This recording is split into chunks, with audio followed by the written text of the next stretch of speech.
Hi friends, welcome to our channel. అందరూ బాగున్నారా అండి? ఈరోజు మనం ఎంతో టేస్ట్గా ఉండే దోసకాయ టొమాటో పప్పు చేసుకుందామండి. చాలా రుచిగా ఉంటుంది. మీరు కూడా ఒకసారి తయారు చేసుకుని మీకు ఎలా వచ్చిందో కామెంట్ రూపంలో చెప్పండి. ఇందుకు కావాల్సిన ఇంగ్రీడియంట్స్ వచ్చేసి దోసకాయ అండి, టొమాటో, పచ్చిమిర్చి, ఆనియన్స్ ఏనండి. ఓకే, అవి పక్కన పెట్టేసుకొని కందిపప్పు బాగా కడిగించుకోవాలండి. తర్వాత మనం అన్నీ కట్ చేసి ఉంచుకున్నాం కదండి ముక్కలు, ఇవన్నీ కొంచెం కందిపప్పులో వాటర్ పోసేసుకొని కొంచెం పసుపు వేసేసుకోవాలి ముందుగా. ఓకే అండి, దోసకాయ పప్పు కాబట్టి ఎక్కువ వాటర్ కూడా పట్టదండి. ఒక గ్లాస్ పోసుకుంటే సరిపోతుంది. కొంచెం పసుపు వేసుకొని ఇప్పుడు మనం అన్నీ కట్ చేసి పెట్టుకునేవన్నీ 1 by 1 వేసేసుకోవాలండి. దోసకాయలు కూడా కొంచెం పెద్ద సైజు ముక్కలు కోసుకుంటే బాగుంటుందండి, చిన్న చిన్నవి కాకుండా. ఓకే, మొత్తం వేసేసి కుక్కర్ పెట్టేసుకొని ఒక 4 విజిల్స్ రానివ్వాలండి.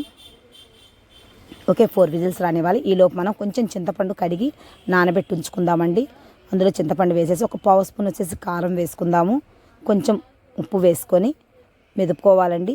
మరి మెత్తగా కాకుండా కొంచెం కచ్చాపచ్చాగా మెదిపి పెట్టుకోవాలి. మరి మెత్తగా మెదపకూడదు. ఓకే, చూసారా చాలా కచ్చాపచ్చాగా ఉంది.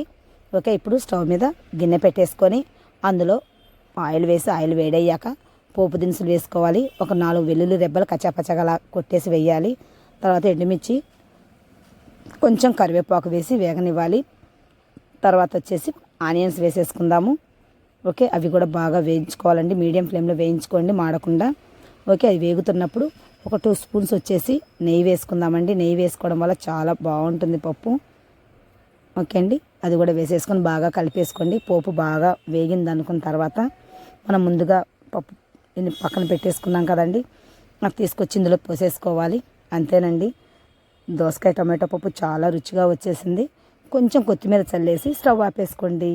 అంతే, దోసకాయ పప్పు రెడీ అయిపోయింది. మీకు ఈ వీడియో నచ్చినట్టయితే లైక్ చేయండి, షేర్ చేయండి, సబ్స్క్రైబ్ చేయండి.